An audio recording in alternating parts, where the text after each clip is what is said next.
Всем привет! Меня зовут Катя, добро пожаловать на мой канал.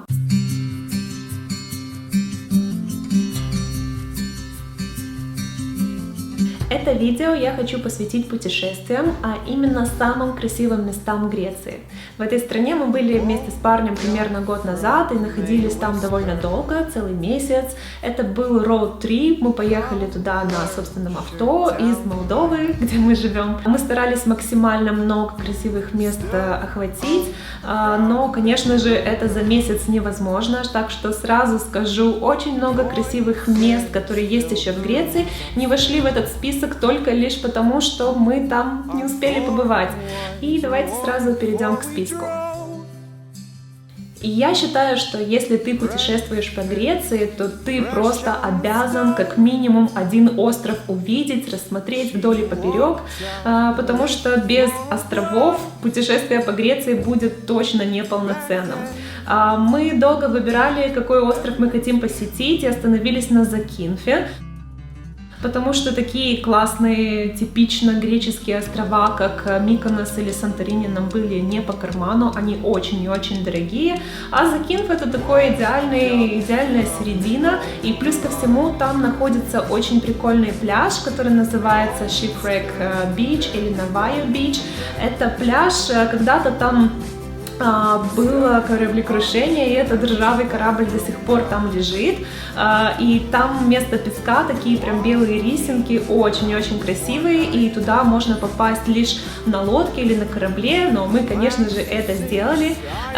Если вы все-таки попали на какой-то греческий остров, то очень-очень вам советую взять тур вокруг острова на лодке или на корабле, неважно, можете даже взять лодку в аренду, но, конечно, это будет больше проблем возможных, потому что все-таки надо уметь ею управлять. А вот эти туры вокруг острова обычно вместе с другими людьми, они довольно дешевые, и таким образом вы сможете поплавать на самых красивых пляжах, увидеть самые классные места именно в плане моря, и это очень круто, и вы это сможете сделать за один день или два. Также очень вам советую взять в аренду автомобиль или скутер или что-то, какое-то транспортное средство, потому что вы должны быть мобильными, чтобы увидеть вдоль и поперек все самые красивые места, просто проехаться по острову, это так круто. И имея транспортное средство, вы сможете не просто плавать на пляже, который вам предлагает ваш отель, а посетить самые классные пляжи и отдыхать там, где нравится вам. Допустим, мы брали в аренду жилье в Лаганосе, но лишь один раз мы поплавали вечером на том пляже, потому что это, простой пляж, ничего такого прикольного. Мы нашли место, где мы тусили, где нам очень нравилось, и это был Порто-Лимьонос, там вода шикарная, и там, конечно, сразу глубоко, но плавать мы умеем, и там мы отдыхали днем и ночью, там было просто супер. На втором месте в моем списке это крепость и деревня, которая называется Монимфосия, и из греческого перевода это значит один въезд, и действительно эта крепость, эта деревушка находится на острове, который соединяется с Пелопоннесом лишь одной маленькой дамбой. Там, конечно, не так легко припарковаться, но все-таки это возможно. И что самое прикольное, что вход в эту крепость и в эту деревню абсолютно бесплатный, и ты заходишь туда, там вот эти узкие лабиринты, эти улицы, эти старинные домики, церковь, лавки, кафешки, ты гуляешь там абсолютно бесплатно, ты можешь там провести пару дней, просто рассматривая, как в музее, все вот эти красивые дома, там есть заброшенные сады, и это очень-очень красиво, можно просто затеряться в этом маленьком городке. А поднявшись немножко выше, ты как будто попадаешь на второй уровень крепости, который намного старше первого уровня, и там сохранились в основном руины, а также маленькая церковь, и оттуда открывается такой классный вид, как бы ты видишь первый уровень Монимфосии свысока, и плюс еще море, и очень круто, мы вообще остались в восторге от этого места и даже не ожидали, что оно такое классное. Третье место в моем списке занимает каньон Викос. Этот каньон находится в национальном парке Пиндоу, и Викос попадает в мировую книгу рекордов Гиннесса как самое глубокое ущелье. В общем, чтобы посмотреть на это ущелье, на каньон Викос, мы вначале поехали до монастыря Святой Параскевы, по-моему, так называется. И зайдя в этот монастырь, ты можешь попасть на такую площадочку, где можно рассмотреть каньон, очень-очень красиво. И еще нам понравилось, что во дворике этого монастыря сидел монах, который прям там рисовал иконы. Это было очень интересно наблюдать. Дальше мы вернулись обратно в деревню Монодендрии, там вкусно поели, нас, конечно, пчелы замучили страшно, но все равно мы остались довольны, сели в машину и решили посмотреть на каньон с другой стороны.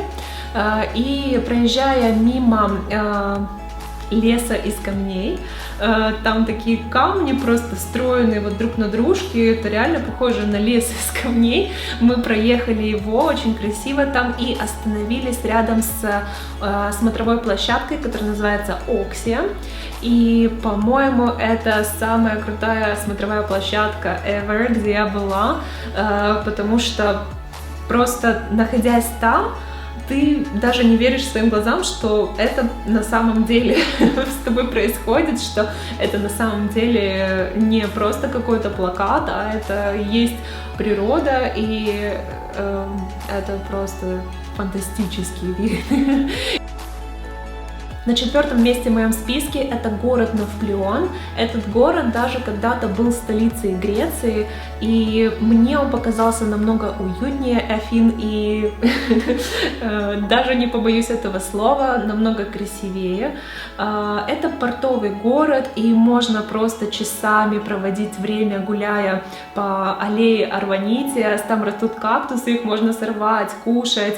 И так как этот портовый город, там очень много лодочек, корабликов, и ты ходишь и наблюдаешь, как эти лодочки, кораблики приближаются к берегу, отдаляются от берега. Много маяков. Сам город очень такой спокойный, очень классный, и домики там такие уютные, улицы тоже очень уютные, и гулять пешком очень легко, много кафешек крутых, еда недорогая, и вообще проводить там время очень романтично, очень классно, мы остались в восторге. В следующий городок мы попали вообще по великой случайности, мы не планировали именно в этот город ехать. В наших планах было выбрать какую-то локацию, которая будет, какой-то городок, который будет находиться прям между национальным парком Пиндоу и национальным парком Цумерка. И, смотря на Google Maps, мы ткнули в первый попавшийся городок, который нам по локации более-менее подходил, чтобы мы попали как бы за 2 дня присутствия там и в один национальный парк, и в другой, чтобы все было близко. И это оказался город Мецево. И как потом мы узнали, когда мы приехали туда, оказывается, Мецево — это самая крупная община румын во всем мире вообще. И когда мы регистрировались у них в отеле, они посмотрели на наши паспорта и такие подумали, спросили: вы влахи? Мы такие: да, влахи. Они такие: и мы влахи. И начали говорить на румынском языке. И самое интересное, что мы их понимали, мы отвечали на румынском языке, и, короче, у нас вот так вот сложилась такая дружба между нами. Вообще, это было удивительно, что мы понимали друг друга, отвечали мы на румынском, они на арумынском, но если вслушиваешься в каждое слово по отдельности, ты ничего не понимаешь, только в общем ты понимаешь смысл. Это очень здорово. Мы тогда впервые узнали вообще, кто такие румыны, и, как оказалось, это македонские румыны, и у них архитектура, традиции, язык, музыка, орнамент на одежде и на мебели очень похож на Румынию, на Молдову, и это просто вообще что-то на уровне фантастики для нас было. А сам вообще городок очень-очень теплый, атмосферный, уютный, и, как мне лично показалось, там идеально просто проводить какие-то зимние каникулы. Мне кажется, там просто идеальное место, и там очень тепло. Я бы туда с радостью вернулась, например, на Рождество. As broom, Armonesti. And how my name is... Migliama. Yeah, Migliama. it's... Voi come siete? Mă numesc, mă cheamă. На шестом месте в моем списке это деревушка Локадия и деревушка Димицана. И можно сказать, вся дорога номер 74, которая начинается на востоке, от востока города Пиргос и заканчивается у деревушки Каменица. И эта вся дорога номер 74, она довольно такая горная, там рядом идут разные каньоны, вообще природа просто шикарная. И вот эти городки, точнее деревушки даже, как Локадия и Димицана, они расположены на горе, на возвышенности, и находясь в этих городках, тебе открывается просто офигительный красивый вид. И мы вот, допустим, случайно просто проезжали, остановились в городе Локадия, потому что мы были голодные, хотели покушать, и сели там в кафешку. И это была, наверное, самая крутая кафешка, где я когда-либо была, потому что там был такой типа балкончик и с видом на крутой каньон, на горы, и это все было очень атмосферно. И самое интересное, что когда мы там были, эти деревушки вообще были почти пустые. Мы сидели в кафешке почти пустой, потому что оказывается, что там сезон зимой, и даже рядом есть горнолыжные курорты, и как бы летом, когда ты приезжаешь, там вообще so peaceful, так спокойно, тихо. И Димицана, вот она очень тоже похожа на Локадию, там все вот эти городки очень уютные и очень классные, советуем очень проехаться по этой дороге. Седьмое место в моем топе досталось национальному парку Олимп. Конечно, в идеале было бы, чтобы увидеть все красоты этого национального парка, в идеале было бы пойти в поход и покорить гору Олимп, но нам, во-первых, было не до этого, во-вторых, у нас не было спецодежды и всего вот этого оборудования, чтобы это делать, потому что говорят, что этот маршрут не такой легкий, не для начинающих, но мы просто поехали на машине, заехали в национальный парк со стороны монастыря Святого Дионисия Олимпского, потом мы доехали до смотровой площадки Зимняя Viewpoint, и там открылся очень классный вид на ущелье Энипеас. И очень красиво, мы полюбовались, вообще были в восторге и поехали дальше до конца дороги. Там можно было припарковать машину, там еще была какая-то кафешка, но нам было не до кафешки.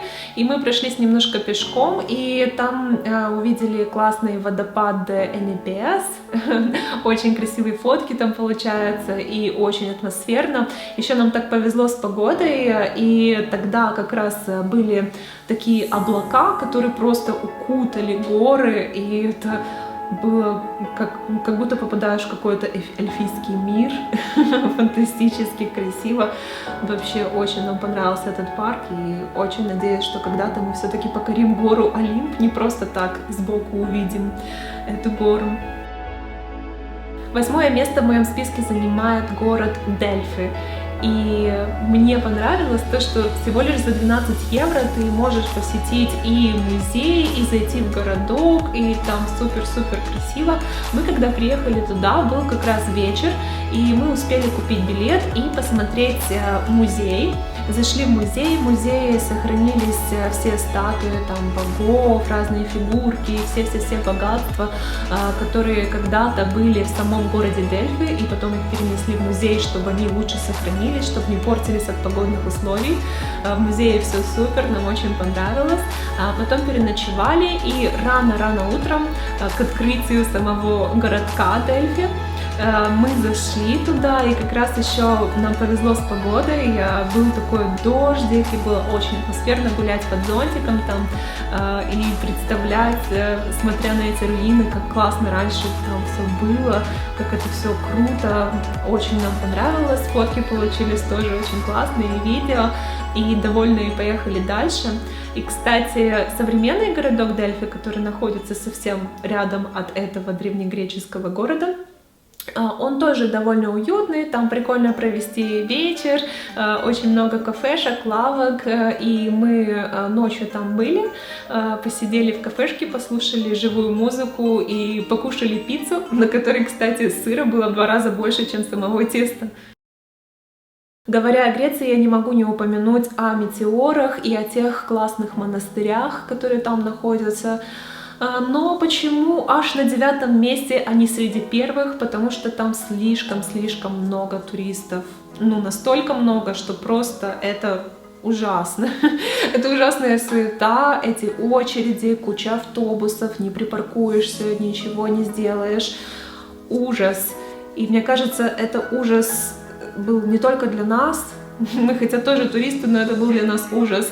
Но это и ужас для самих монахов, потому что им там нет покоя. И я, кстати, прочитала, что там, в тех монастырях, осталось очень мало монахов. Многие оттуда убежали, потому что это невозможно для них. Они никак не могут уединиться с Богом. И что касается самого места, самой природы, это просто что-то фантастическое. Это не описать, это надо просто видеть, и то не будешь верить, что ты там находишься. Это очень красиво, там очень много смотровых площадок, и там на этих смотровых площадках видны монастыри, которые как будто порхают в воздухе. Это супер красиво, супер классно, фотки и видео получаются классными, когда ты умудряешься их сделать так, чтобы в них не попали толпы туристов. My name is Matias Tartieri. I'm from Brazil, and I traveling by foot. I need a new shoes. I have 32 years. I start in Turkey, cross Bulgaria, Romania, Bulgaria again, Serbia, Kosovo, Macedonia, and Greece. And now I continue to Athens, and after up Albania, Montenegro, Bosnia, Croatia, Slovenia, Austria, Germany, Liechtenstein, Italy, France, Spain, and Portugal, and finish my journey. And what was the most difficult country for you? In Switzerland, because the high mountain is very difficult to cross the Alps. And the most beautiful one that you remember? All country is beautiful, but it's difficult. И последнее место в моем топе занимает супер крутая дорога и серпантин, который ведет от деревни Аристи до деревни Папинго и находится тоже в национальном парке Пиндоу.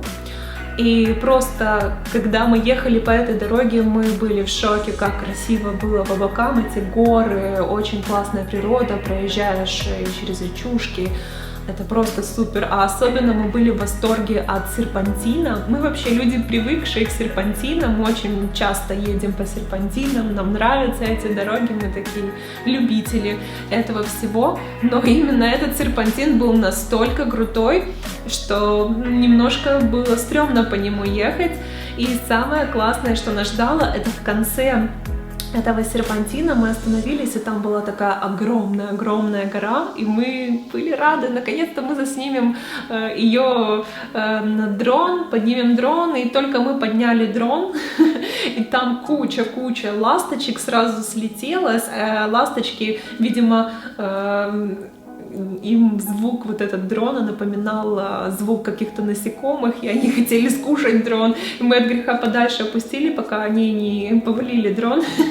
И так и не смогли заснять с воздуха это место, но зато оно осталось в памяти, немножко засняли с земли. Место супер шикарное, всем советуем прокатиться по этой дороге.